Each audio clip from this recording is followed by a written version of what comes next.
Dear student, जैसा कि आप पिछली कक्षा में पढ़ चुके हैं अणुओं तथा यौगिकों के अणुभार की गणना करना, आज हम उसमें और कुछ एग्जाम्पल्स पर बात करेंगे। तत्पश्चात नए टॉपिक शुरुआत करेंगे। जैसे नया एग्जाम्पल लेते हैं, H2SO4 का अणुभार क्या होगा। H2SO4 का अणुभार यदि आपको ज्ञात करना है, मॉलिक्यूलर वेट ज्ञात करना है, तो कैसे ज्ञात करेंगे। तो आपको पता होना चाहिए हाइड्रोजन का परमाणु भार क्या है। हाइड्रोजन का परमाणु भार होता है 1.008 होता है, लेकिन एक जानते हैं।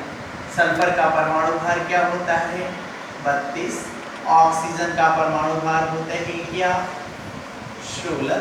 और आपको अणुभार निकालने के लिए, अणुभार की गणना के लिए हमने सूत्र बताया था कि किसी यौगिक या अणु में उपस्थित परमाणुओं के परमाणु भारों का योग उस यौगिक या अणु का अणुभार होता है। कंडीशन है H2SO4 में यदि H2SO4 का अणुभार ज्ञात करना है तो हमें क्या करना होगा।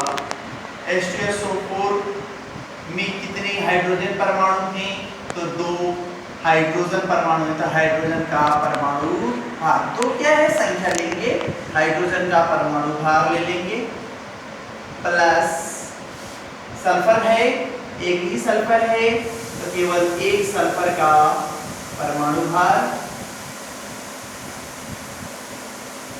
प्लस क्या ऑक्सीजन है, 4 ऑक्सीजन है तो ऑक्सीजन का परमाणु भार।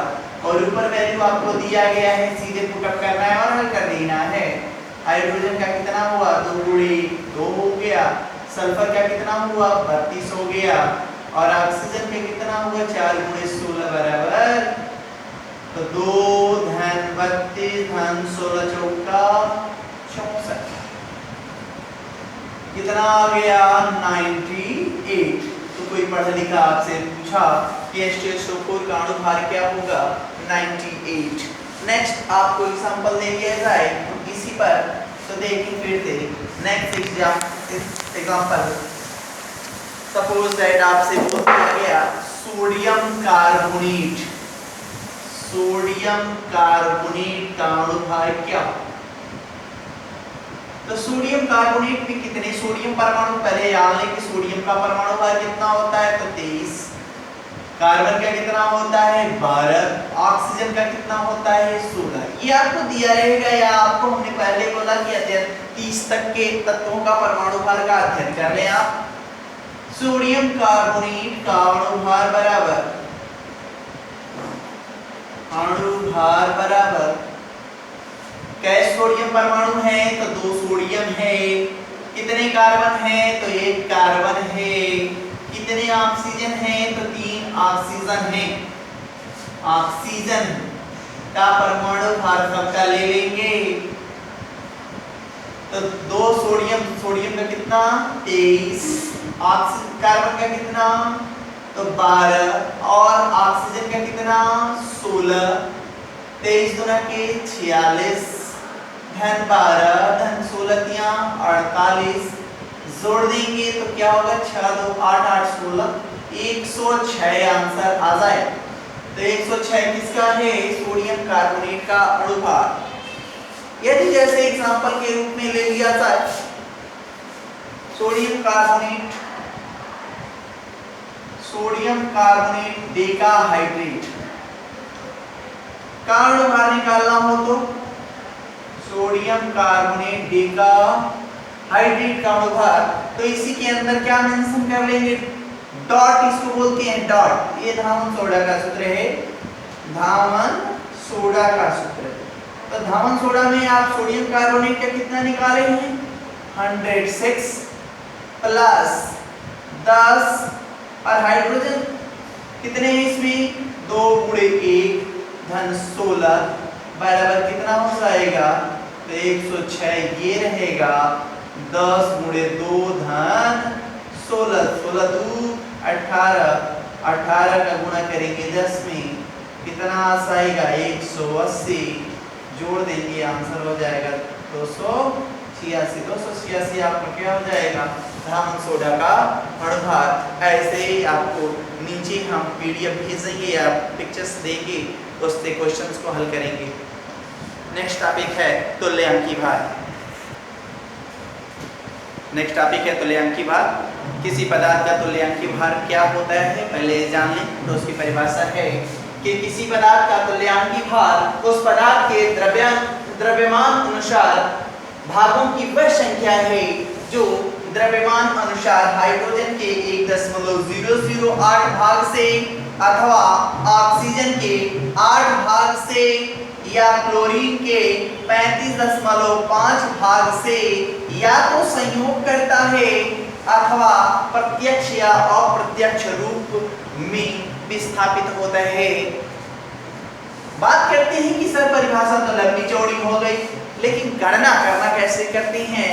तो तुल्यांकी भार की गणना करना में मुख्य टॉपिक है आपको कि किसी पदार्थ का तुल्यांकी भार का गणना कैसे करते हैं। तो माना है तत्व का गणना करना है, किसी तत्व का तुल्यांकी भार गणना करना है तो तत्व का तुल्यांकी भार बराबर उस तत्व का परमाणु भार, उस तत्व का परमाणु भार बटा में उसकी संयोजकता। कहता है कि सर जी कोई अम्ल है तो उसका तुल्यांकी भार कैसे निकालते हैं। तो अम्ल का तुल्यांकी भार बराबर अम्ल का अणु भार निकालना बताया। अम्ल का अणु भार कैसे निकालते हैं। अम्ल का अणु भार बटा में अम्ल की क्षारकता। क्षारकता क्या होती है। तो क्षारकता समझते हैं कि किसी भी अम्ल में उपस्थित विस्थापनी H+ आयनों की संख्या उस अम्ल की क्षारकता कहलाती है। तो विस्थापनी H+ आयन की संख्या ही विस्थापनी H+ आयन की संख्या अम्ल की क्या कहलाती है क्षारकता। जैसे कि बात करें HCl में तो HCl में एक H+ निकलता है तो इस HCl अम्ल की क्षारकता कितनी होगी तो 1 होगी। H2SO4 में आप कितने H+ देंगे 2H+ देगा और SO4 पे 2- होता है। कितने H+ विस्थापित कर रहा है तो H2SO4 की क्षारकता 2 होगी। H3PO4 की बात करता हूं। ऑर्थोफॉस्फोरिक अम्ल या फास्फोरिक अम्ल जिसको कहते हो 3H+ देता है और SPO4 पे 3- होता है। तो कितने H+ आयन देता है 3 देता है तो क्षारकता 3। बहुत लोग कंफ्यूजन में आ जाते हैं कि सर ये एसिटिक अम्ल है, एसिटिक अम्ल में क्षारकता 4 होगी कि 4 हाइड्रोजन है। गलत बात। कितने H+ आयन देता है ये हवा देखना। CH3COO- plus 1 H+। कितने H+ आयन दे रहा है 1। तो एसिटिक अम्ल की क्षारकता कितनी हो जाएगी 1 हो जाएगी। बात करते हैं नेक्स्ट क्षार की। क्षार का तुल्यांकी भार कैसे गणना करेंगे।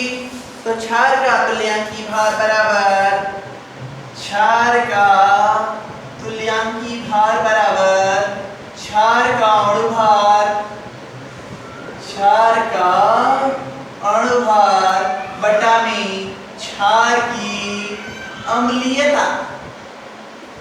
अब सर अम्लीयता एसिडिटी क्या होती है। तो अम्लीयता की डिफिनीशन भी सेम डिफिनीशन थोड़ा सा चेंज करेंगे। तो किसी भी क्षार में उपस्थित विस्थापनी OH- आयन हाइड्रोक्साइड आयन की संख्या उस क्षार की अम्लीयता कहलाती है। कहने का तात्पर्य है विस्थापनीय OH- आयनों की संख्या उस क्षार की अम्लीयता कहलाती है। जैसे कि बात करें NaOH एग्जांपल में कास्टिक सोडा। तो NaOH में Na+ और OH- कितने OH-? 1 OH-। तो अम्लीयता कितनी हो जाएगी 1 हो जाएगी। कहता है बेरियम हाइड्रोक्साइड की बात कर देता हूं, BaOH का होल ट्वाइस, तो बेरियम पे 2 प्लस प्लस 2OH माइनस, तो कितने OH आएंगे? 2, तो अम्लीयता क्या हो जाएगी? तो अम्लीयता इक्वल टू 2 हो जाएगी। यदि बात कर ले इसी तरह AlOH का होल थराइस दिया गया है, तो एल्युमिनियम पे 3 प्लस कितने OH देगा? 3OH, अम्लीयता क्या हो जाएगी? 3 हो जाएगी। आपको अम्लीयता निकालना बताते, साथ ही किसी भी अब कह देता है कि सर ये और कुछ पदार्थ निकालने हो तो कैसे निकालें? तो किसी भी पदार्थ का यदि आपको नहीं कुछ पता है तो किसी भी पदार्थ का अणुभार बराबर, किसी पदार्थ का तुल्यांकी भार बराबर उस पदार्थ का अणुभार बटा में उसकी संयोजकता वाले सूत्र से आप उसकी गणना कर पाएंगे। कुछ क्वेश्चंस हैं जिसके लिए ट्रिक्स भी यूज किए जाते हैं कि कितने याद करें और कितने का नहीं याद करें। तो हम बात करते हैं कि KMnO4 का तुल्यांकी भार कैसे ज्ञात करते हैं, क्योंकि ये 3 माध्यम में डिपेंड करता है। तो एक ट्रिक इस पर यूज करेंगे और याद रख लेंगे कि किस पर क्या याद रखना है। तो KMnO4 के लिए ट्रिक, लाल दवा याद करते होंगे कि KMnO4 किसे कहते हैं, तो लाल दवा को KMnO4 कहते हैं। KMnO4 potassium permanganate, potassium permanganate, potassium permanganate के लिए कैसे इसका तुल्यांकी भार निकालना जाए, तो कहता है कि सर जी क्षारीय माध्यम में होगा, क्षारीय KMnO4 का तुल्यांकी भार कैसे ज्ञात करोगे? अम्लीय KMnO4 का तुल्यांकी भार कैसे ज्ञात करोगे? और नेक्स्ट लास्ट टॉपिक हो जाएगा, लास्ट आपका उदासीन KMnO4 का तुल्यांकी भार क्या होगा, कैसे ज्ञात करोगे? तो सर कोई ऐसा अभी तक तो आपने नहीं बताया, तो इसके लिए बहुत सारे रिएक्शंस आपको जानने पड़ेंगे कि KMnO4 KOH विलयन में घुला है तो क्या होगा? क्षारीय KMnO4 कहलाएगा। KMnO4 यदि H2SO4 में घुला है, मतलब अम्लों के राजा सल्फ्यूरिक अम्ल में घुला है, तो उसे अम्लीय KMnO4 कहेंगे। यदि जल में आपने लाल दवा को घोला है तो उसे उदासीन KMnO4 कहेंगे। इसमें कैसे निकालते हैं, तो इसके लिए एक ट्रिक है, ट्रिक है बैन। किस नंबर पर बैन होगा? 1, 5, 3 पर बैन होगा।